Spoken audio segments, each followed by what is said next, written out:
अस्सलामुअलैकुम। सहाफ़ी हामिद मीर ने इस्लामाबाद प्रेस क्लब के बाहर सहाफ़ियों के हवाले से एक एहतजाज हुआ, जिसमें उन्होंने अफवाज पाकिस्तान और ISI पर ताबड़तोड़ हमले किए। हामिद मीर ने इतनी थर्ड क्लास ज़ुबान इस्तेमाल की फ़ौज के ख़िलाफ़, मुल्की इदारों के ख़िलाफ़। दरअसल उन्होंने इतनी थर्ड क्लास ज़ुबान का इस्तेमाल किया, फिर उसके बाद उन्होंने माजी में चले गए। यानी यहिया खान साहब जब हयात थे, उनका एक औरत के साथ ताल्लुक़ था जिसे जनरल रानी कहा जाता है, और वो कहने लगे आज के दौर में भी बड़ी जनरल रानियां हैं, मैं बताऊंगा किसकी बीवी ने किसको गोली मारी।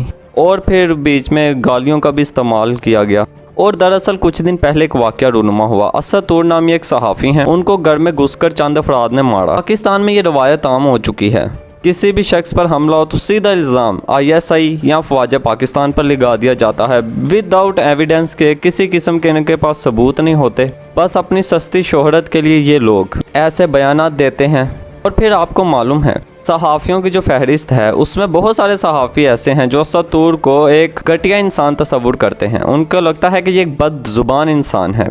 ऐसी सूरत हाल के पेश नज़र इनको घर में घुसकर मारा गया, तो बाद में इन्होंने बगैर किसी सबूत के अभी उसके मामले की तहकीकात हो रही हैं। उन पर हमला किसने किया ये देखा जा रहा है, हर हवाले से इसकी तहकीकात जारी हैं। लेकिन इन्होंने बगैर किसी सबूत के, देर हुए बगैर अफवाज पाकिस्तान और ISI पर इल्ज़ाम लगा दिया। गुफ्तगू के सिलसिले को मज़ीद आगे बढ़ाऊंगा। अगर आप मेरे चैनल पर नए हैं तो सबसे पहले चैनल को सब्सक्राइब कर दीजिए और बेल आइकॉन के बटन को दबा दीजिए। यहाँ आने वाली हमारी तमाम नई वीडियोज़ आपको मिलती रहेंगी। हामिद मीर साहब एक नामवर सहाफ़ी हैं। रमज़ान अल मुबारक में जब आर्मी चीफ जनरल कमर जवेद बाजवा साहब ने इन्हें ही अपने यहाँ इफ्तार डिनर पर बुलाया, इन समेत बहुत सारे सहाफ़ी वहाँ पर मौजूद थे। उन्होंने कहा, जनाब आप ये बताइए आप पर हमला किसने करवाया था? क्योंकि हामिद मीर साहब पर जब हमला हुआ तो इन्होंने कहा मुझ पर फ़ौज ने ही हमला करवाया। ये बाकायदा तौर पर मौक़िफ़ इख्तियार करते रहे हैं।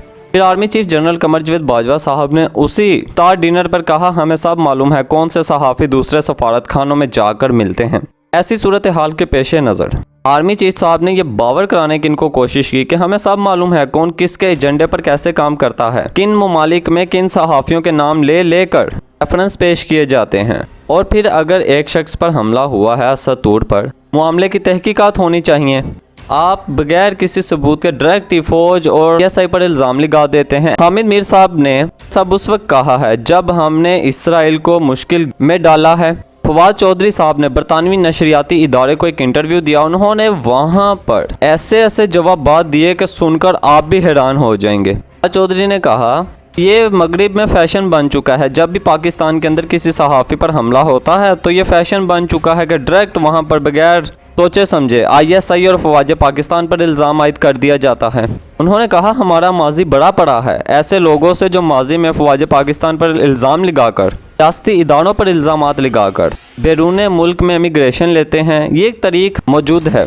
फिर इसी असद तूर को लेकर उस सहाफ़ी ने, जो बरतानवी सहाफ़ी हैं, उन्होंने सवाल किया कि हाल ही में असद तूर पर हमला हुआ है। तो इस हवाले से फवाद चौधरी साहब ने उन्हें समझाया कि जनाब इस हवाले से तहकीकात की जा रही हैं।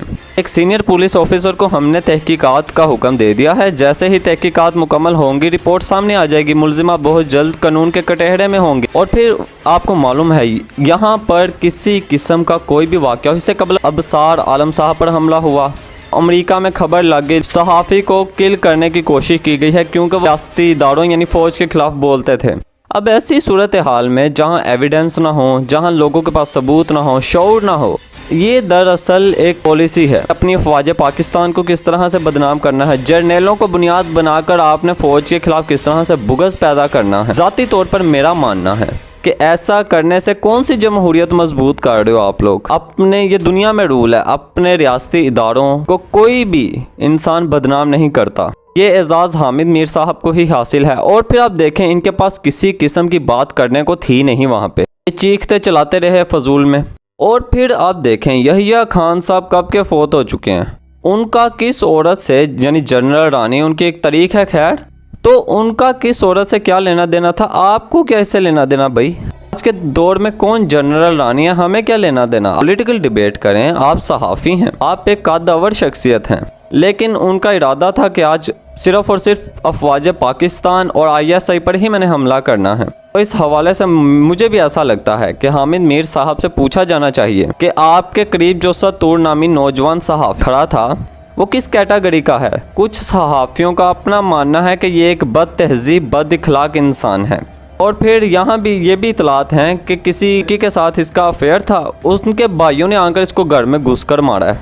लेकिन फिर इन्होंने ISI पर इल्ज़ाम लगा दिया। ISI जो दुनिया की मानी हुई एजेंसी है, मतलब भारत वाले हमारे पुराने हरीफ ISI को मानते हैं। वो कहते हैं इससे बेहतरीन काम, इतनी जदीद टेक्नोलॉजी और हर एतबार से नंबर 1 एजेंसी है। अगर उसने किसी इंसान को मरवाना हो तो क्या वो इस तरह से शख्स भेजकर घर में हमला करवाएगी? मारने के तो और भी बड़े तरीके हैं फिर। लेकिन हामिद मीर साहब अब पता नहीं किस टोन में ये सारी बातें कर रहे थे और इतने जज्बाती हुए थे। फिर इन्होंने कहा हम इसराइल के खिलाफ हैं कि हम पर इसराइल से दोस्ती करने के हवाले से दबाव डाला जाता है, यानी ये इतने मुहिब्बे वतन हैं। और फिर असद तुर्क को कहा गया पाकिस्तान जिंदाबाद का नारा लगाओ, अफवाज पाकिस्तान जिंदाबाद का नारा लगाओ। हालांकि आप देखें तो ये हामिद मीर साहब जहां एक तरफ तकरीर कर रहे थे, दूसरी जानिब आपको मालूम है वज़ीर ख़ारजा शाह महमूद कुरैशी साहब ने कामयाब सिफारतकारी की है, जिस पर इसराइल अब सीखपा हो चुका है।